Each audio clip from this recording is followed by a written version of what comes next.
लेता हूँ। राहुल गांधी, प्रियंका गांधी, राहुल गांधी, किशोरीलाल शर्मा, राहुल गांधी, सोनिया गांधी। बहुत बहुत धन्यवाद साथियों। आज आप सबके बीच में हम सबकी नेता परम आदरणीय श्रीमती प्रियंका गांधी जी आप सबके बीच में आए हैं। कांग्रेस के लोकप्रिय प्रत्याशी हम सबके परम आदरणीय गुरुजी श्री के शर्मा जी अमेठी से कांग्रेस गठबंधन के प्रत्याशी हैं। आप सब लोग अमेठी से कांग्रेस गठबंधन के प्रत्याशी हैं। आप सब लोग भारी से भारी मतों में कांग्रेस को जिताइए, क्योंकि ये चुनाव कोई आम चुनाव नहीं है साथियों। ये चुनाव आरक्षण खत्म करने के लिए भाजपा कर रही है। लोकतंत्र खत्म हो रहा है, तो आप सब लोग कांग्रेस पार्टी को मजबूत करिए, इंडिया गठबंधन के प्रत्याशी को मजबूत करिए। बहुत बहुत धन्यवाद। जय हिंद, जय भारत। समाजवादी के जिला अध्यक्ष और हम सबके लोकप्रिय नेता आदरणीय श्रीमती प्रियंका गांधी जी आप सबके बीच में है। मैं एक ही आप सबसे अनुरोध करता हूं, समाजवादी पार्टी के राष्ट्रीय अध्यक्ष माननीय अखिलेश यादव जी के आह्वान पर समाजवादी पार्टी के एक कार्यकर्ता का वोट इस क्षेत्र के विकास पुरुष और आप सबकी सेवा में 40 कार्यकर्ता का वोट इस क्षेत्र के विकास पुरुष और आप सबकी सेवा में 40 वर्षों से लगे रिकॉर्ड वोटों जिताने का काम करिएगा। अखिलेश यादव जिंदाबाद, राहुल गांधी जिंदाबाद। आदरणीय प्रियंका जी और मंचा से हमारे अध्यक्ष जी, भैया यही शांति करोगे तो बात आएगी, क्योंकि मैं आपको एक चीज बता रहा हूँ।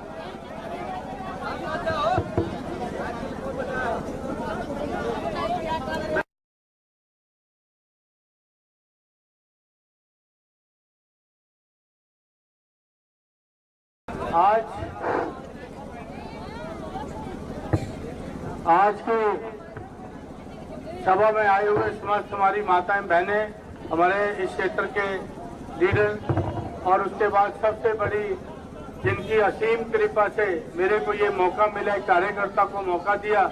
आप सब जानते हो मैं आपके बीच में 41 साल से काम कर रहा हूँ और ये सबसे बड़ा मैं गांधी परिवार का एहसानमंद हूँ कि उन्होंने एक वर्कर को चुन के आपके बीच में भेजा।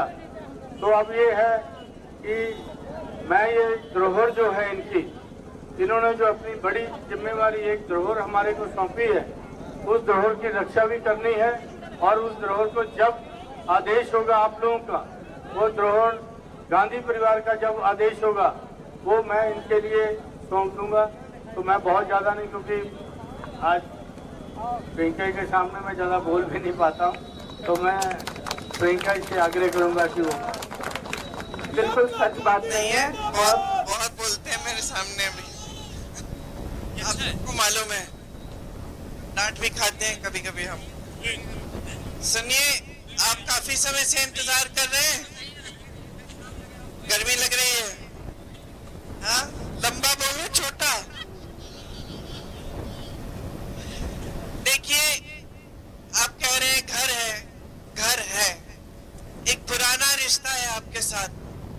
कल मैं कार्यकर्ताओं से मिली, काफी समय के बाद मैंने उनसे भी बातें बताई कि किस तरह से ये रिश्ता बना हमारे बीच, आपके बीच। जो बाहर से आते हैं वो लोग समझ नहीं पाते कि इस रिश्ते का क्या मतलब है, और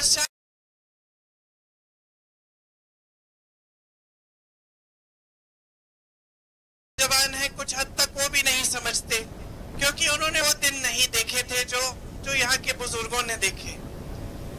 बात की जो रिश्ता कि एक सेवा की जो परंपरा थी देश की राजनीति में, कि जनता के लिए सेवा करना नेता का धर्म होता है, वो परंपरा निभाई थी मेरे परिवार के सभी सदस्यों ने। वो परंपरा निभाई, आपकी सेवा की, इसीलिए आपने भी अपना प्रेम दिया, आपने भी श्रद्धा सम्मान दी, और आपने भी हमें हमेशा अपना समर्थन देकर मजबूत बनाया।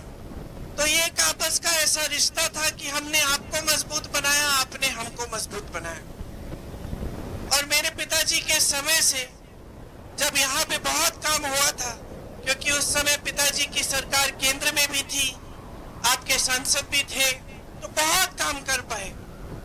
और आप ही ने देखा कि कितनी तरक्की हुई। उसके बाद में मेरी माताजी आई, उन्होंने काम किया, भैया आए, वो समर्पित हुए आपके लिए, उन्होंने भी बहुत काम किए। लेकिन उसके बाद एक अलग तरह की राजनीति हमारे देश में उभरी है। पहले राजनीति का आधार सेवा होता था, समर्पण होता था, देशभक्ति होती थी। आज जो राजनीति देश में हावी है वो सत्ता की राजनीति है। किसी भी हालत से, किसी भी तरह से सत्ता हासिल करनी है, गलत तरीके से विधायकों को खरीद के, तमाम गलत चीजें करके, उसमें सेवा की कम जगह रह गई है। जब यहाँ ये लोग आए भैया के सामने लड़ने के लिए, तो एक ही मकसद से आए, आपकी भलाई के लिए नहीं, आपको आगे बढ़ाने के लिए नहीं, आपके विकास से नहीं के लिए नहीं, सिर्फ भैया को हराने आए। और तमाम बातें आपके बीच फैलाई कि हम आपकी जमीन लेना चाह रहे थे, हम आपको लूटना चाह रहे थे, पता नहीं कैसी कैसी बातें कि हम ही चौंक जाते थे देख के कि भाई ये बातें इनको आई कहां से इनके दिमाग में। लेकिन जो हुआ सो हुआ। आप सब जानते हैं कि मेरे भाई हारे यहां से। हो सकता है उस समय आप इन लोगों की बात माने, कुछ लोगों को गुमराह करने में ये सफल हुए, लेकिन 5 सालों में आपने क्या देखा है? आपने अब वो जो नई राजनीति है, इनकी जो अलग तरीके की राजनीति है, उसको परखा। क्या देखा? कि आपकी तरक्की नहीं हो रही है। देश भर में 10 सालों से मोदी जी की सरकार है, लेकिन जहां जहां मैं जाती हूं, मैं जब जनता से पूछती हूं कि भाई तुम्हारे जीवन में तरक्की आई कि नहीं, तो एक इंसान नहीं मिला है, एक व्यक्ति नहीं मिला है मुझे जो कहता है कि हाँ मेरे जीवन में तरक्की आई है। मैं पूछती हूँ रोजगार मिला, मना करते हैं। पूछती हूँ किसान है, तो पूछती हूँ कि भाई जीवन में जो संघर्ष है, जो मुश्किलें हैं, वो बढ़ी हैं कि घटी हैं? हमेशा कहते हैं कि बढ़ गई हैं। लेकिन आप टीवी चलाते हैं, आपको ऐसा दिखता है कि जाने क्या क्या हो रहा है देश में, कि मोदी जी बहुत बड़े नेता हैं, जितना मोदी जी ने किया है 10 सालों में, 70 सालों में किसी ने नहीं किया था। लेकिन वो जमीन पे, धरातल पे तो नहीं दिख रहा ना। और अगर आपके जीवन में तरक्की नहीं आ रही है, किसान के जीवन में, गरीब के जीवन में, मेरी बहनों के जीवन में, तो फिर तरक्की किसके जीवन में आ रही है? इन 10 सालों में जो बड़े बड़े खरबपति हैं, उनकी बहुत तरक्की हुई है। उनके कर्ज मोदी जी ने 16 लाख करोड़ माफ किए हैं, लेकिन गरीब किसान का 1 रुपया माफ नहीं किया। आज खेती करते हो, खेती के सारे सामान पे जीएसटी है, महंगा हो गया है सब कुछ, आप खरीद नहीं पाते। जो खेती होती है उससे कमाई नहीं हो रही है। आप कितनी भी मेहनत कर लो, कहीं मजदूरी कर लो, खेती कर लो, कहीं नौकरी भी हो, फिर भी पूरी नहीं हो रही है आपकी कमाई।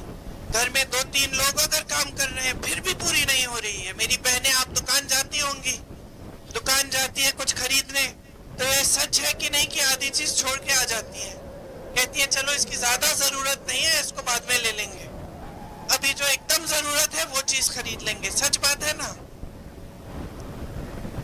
और आपकी सांसद जो है और यहाँ की जो राजनीतिक लोग हैं जो भाजपा के हैं, वो क्या करते हैं?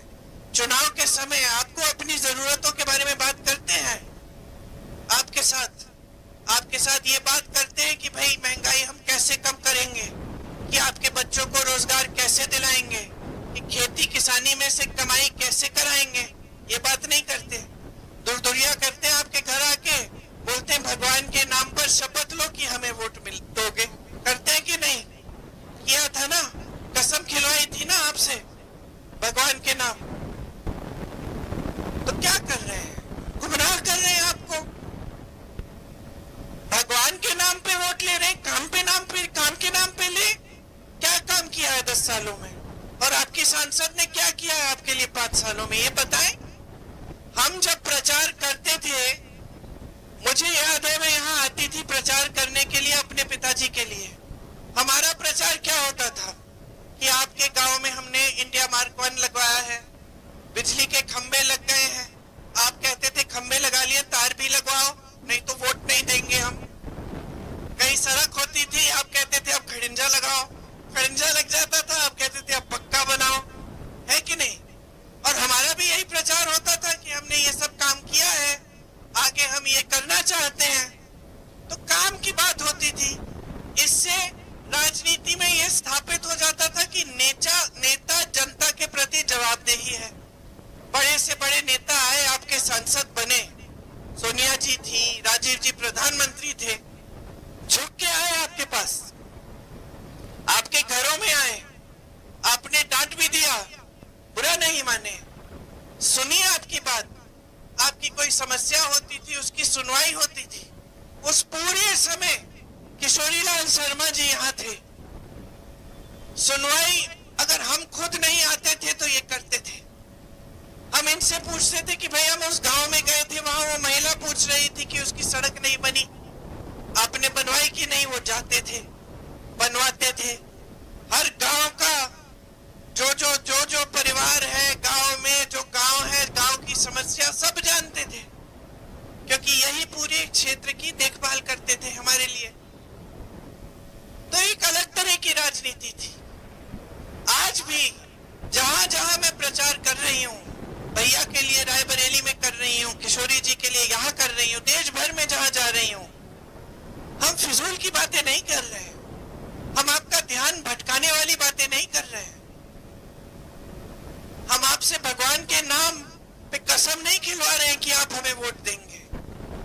आज भगवान भी चाहेंगे कि आप जागरूक बन जाएं। हम ये कह रहे हैं कि कांग्रेस पार्टी आपके लिए क्या करना चाहती है। हम झूठे वादे नहीं करने आए हैं। 13 रुपए की किलो चीनी मिलेगी, कहाँ है भाई? 15 लाख करोड़ रुपए आपके खातों में आ जाएंगे, किसान की आय दुगनी हो जाएगी, कुछ नहीं हुआ। हम जहां जहां हम कह रहे हैं कि हम कुछ करना चाहते हैं, वो करके दिखा रहे हैं। जिन प्रदेशों में हमारी सरकार है, आज भी बहनों, आज के दिन जो गरीब परिवार की सबसे बड़ी महिला है, उसके खाते में पैसे सरकार डाल रही है। आज के दिन कर्ज माफ हुए हैं किसानों के, आवारा पशु सब जगह यहाँ खेती चल रहा है आपकी। छत्तीसगढ़ में हमारी सरकार थी, इस समस्या को हल किया।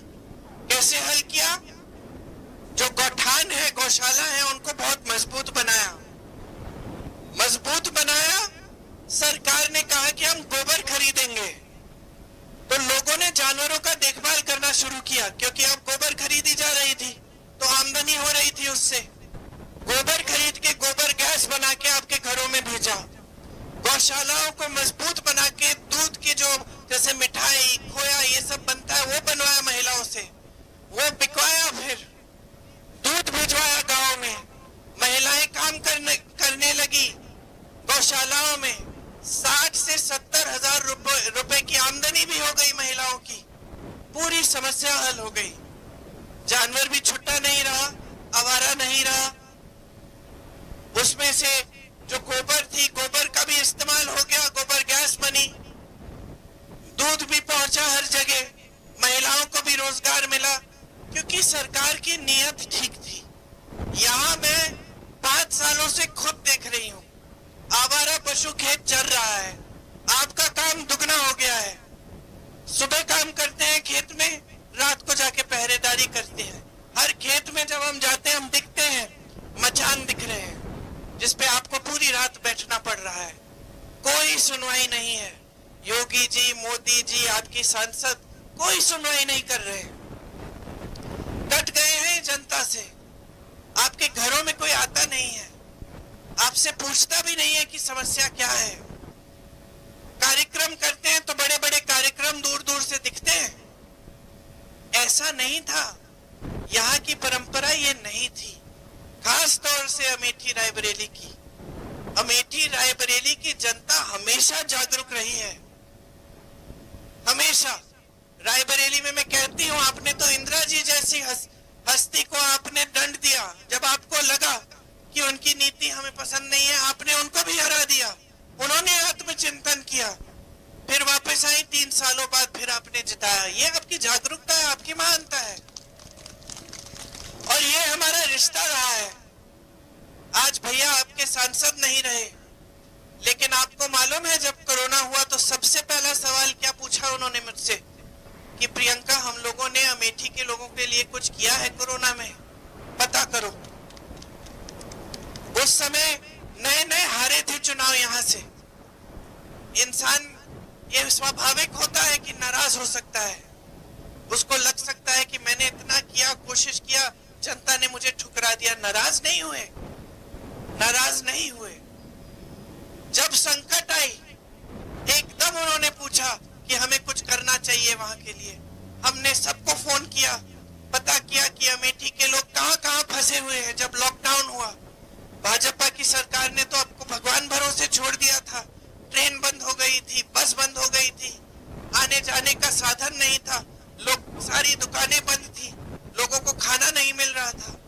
और आप सबको खुद पता है कि हम सब ने काम करके दिन रात हम फोन पे लगे रहते थे, जो जहां जहां फंसा था उसको घर पहुंचाने के लिए, कि ये हमारे परिवार का अपना है, ये हमारे क्षेत्र का है। तो हमारा रिश्ता टूटा नहीं, क्योंकि हमारा रिश्ता राजनीतिक रिश्ता नहीं था। सांसद बनने से या ना बनने से थोड़ी बना ये रिश्ता। ये रिश्ता तो प्रेम से।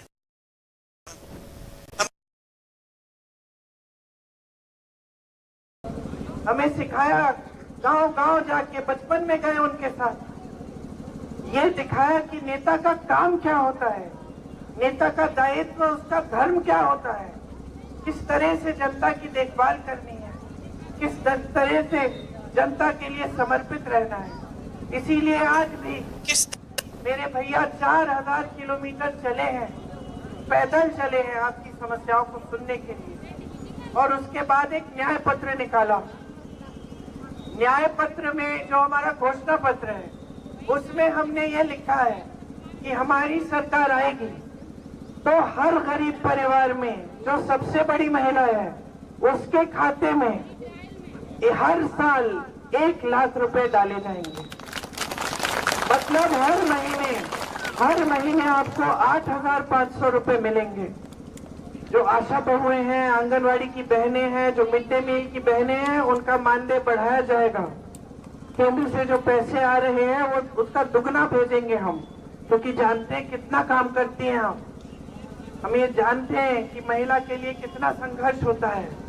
आप बाहर दिन में भी काम करें, खेती में हाथ बटाए, कुछ भी करें, घर आके फिर दुगना काम करती हो, है कि नहीं। जब तक बच्चे सोते नहीं है, सोती नहीं हो, बच्चा बीमार है उसकी देखभाल करते हो, सबके लिए खाना बनाते हो, घर की सफाई करते हो। किसी ने कभी ये काम नहीं पहचाना है, हम उसे पहचानना चाहते हैं। हम चाहते हैं कि गृहस्थ महिला के पास भी सरकार कुछ पैसे भेजे, और 50% मतलब आधे जो सरकारी पद है हम सब महिलाओं को देना चाहते हैं। मेरे किसान भाई आज जूझ रहे हैं महंगाई से, पेट्रोल डीजल महंगा है, खाद नहीं मिलती, कर्ज में आप डूब जाते हो, बेटी की शादी करानी हो, बच्चे की शिक्षा करानी हो, बेटी की शिक्षा करानी हो, कर्ज लेना पड़ता है। इतने महंगाई के जमाने में आगे कैसे बढ़ना है, घबराहट होती है। अगर 2 दिन की दिहाड़ी नहीं मिलती, 3 दिन की दिहाड़ी नहीं मिलती, तो घर में कोई ना कोई भूखा सोता है। इसीलिए हम चाहते हैं कि जो आपकी संपत्ति है, जो देश की संपत्ति है, वो वापस आपके हाथों में डाली जाए। जीएसटी दे रहे हैं आप सारे खेती के सामानों के लिए, हम सारे खेती के सामानों से जीएसटी वाला टैक्स हटा देंगे ताकि सस्ते हो जाए। हम आपके कर्ज माफी के लिए एक स्थायी आयोग बनाएंगे। जब जब आप संकट में होंगे, आप उस आयोग में जाके अपने कर्ज माफी की बात कर सकते हैं और आपको मदद मिलेगी। पूरे देश भर में मजदूरी हम 400 रुपए की हम कानून बनाएंगे कि 400 रुपए से कम मजदूरी नहीं हो सकती। न्यूनतम समर्थन मूल्य आजकल आपके उपज के लिए आपको मिलता नहीं है। हम एक कानून बनाएंगे कि कानूनी तौर पर आपको न्यूनतम समर्थन मूल्य मिलना पड़ेगा, कोई मना नहीं कर पाएगा आपको। आज आपके खेतों में नुकसान होता है, ओले पड़ते हैं, बारिश आती है, बाढ़ आती है, आपका भुगतान नहीं होता। हम कह रहे हैं कि ऐसा होगा तो 30 दिनों के अंदर अंदर पूरा भुगतान होगा। नौजवान इतने शिक्षित हैं, सारे शिक्षित हैं आज के दिन में, क्योंकि आज के दिन में गरीब से गरीब परिवार सबसे पहले ये चाहता है कि अपना बच्चा शिक्षित हो जाए ताकि उसको अच्छा रोजगार मिले। लेकिन मोदी जी की नीतियां ऐसी रही हैं कि शिक्षित भी हो जाओ, बीएससी हो, बीटेक हो, कुछ भी है, आपने कितनी भी पढ़ाई की हो, लेकिन रोजगार की उम्मीद आप नहीं रख सकते। 70 करोड़ लोग आज बेरोजगार हैं हमारे देश में। 30 लाख पद खाली हैं, खाली पद हैं, खाली नौजवान घूम रहे हैं, आपने पद नहीं भरा। तो कांग्रेस कह रही है सरकार आने पर हम ये 30 लाख पद भरेंगे। हम नौजवानों के लिए एक ऐसा प्रोग्राम लाएंगे कि आपका हुनर भी बने, आपको काम भी मिले और आप सालाना 1 लाख रुपए कमा भी पाए जब तक आपकी कोई स्थायी नौकरी न मिल जाए। तो आप स्नातक पास होंगे तो आपके लिए ये प्रोग्राम लागू हो जाएगा। 5000 करोड़ रुपए का फंड बनाएंगे हम, जिससे नौजवान अगर अपना कारोबार शुरू करना चाहे, अपना यूनिट शुरू करना चाहे, तो उसके लिए सुविधा हम इस 5000 करोड़ के फंड से बनाएंगे।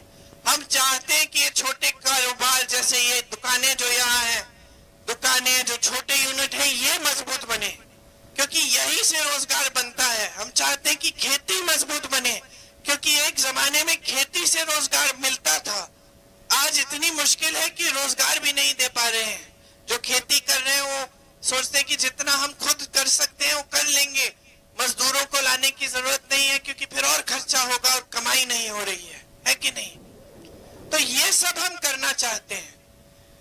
जो हमने कहा और किया उसका प्रमाण उन प्रदेशों में है जहां हमारी सरकारें हैं। जैसे मैंने आपको कहा, कर्नाटका में, तेलंगाना में महिलाओं को पैसे मिल रहे हैं खाते में, महिलाओं की बस यात्रा फ्री है, तीर्थ यात्रा पे जा रही हैं, मायके जा रही हैं, रिश्तेदारों से मिलने जा रही हैं, बहुत खुश है क्योंकि एक पैसा नहीं देना पड़ता। 25 लाख का स्वास्थ्य बीमा हम पूरे देश में देना चाहते हैं। हम किस आधार पर कह रहे हैं? क्योंकि राजस्थान में जब हमारी सरकार थी, अभी बदली है, तो हमने ये किया, 25 लाख तक सारा इलाज मुफ्त था।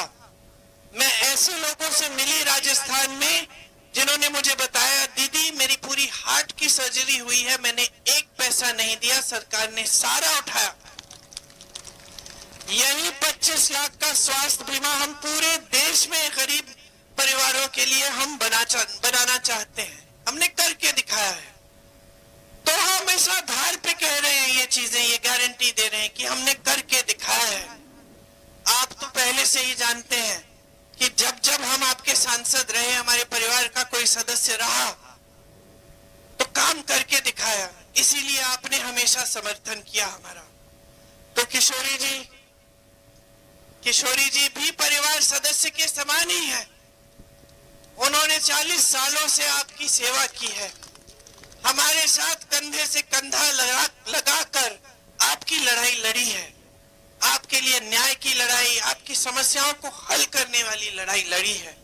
तो आपसे पूरी उम्मीद है कि इस चुनाव में आप पंजे पर बटन दबाकर किशोरी जी को विजयी बनाएंगे, ताकि हम वही सेवा की राजनीति, वही समर्पण की राजनीति वापस आपके क्षेत्र में ला पाए। आप सबको बहुत बहुत धन्यवाद। माफ करिए, कल 2-3 दिनों से भाषण दे रही हूं तो गला बैठा हुआ है। जय हिंद।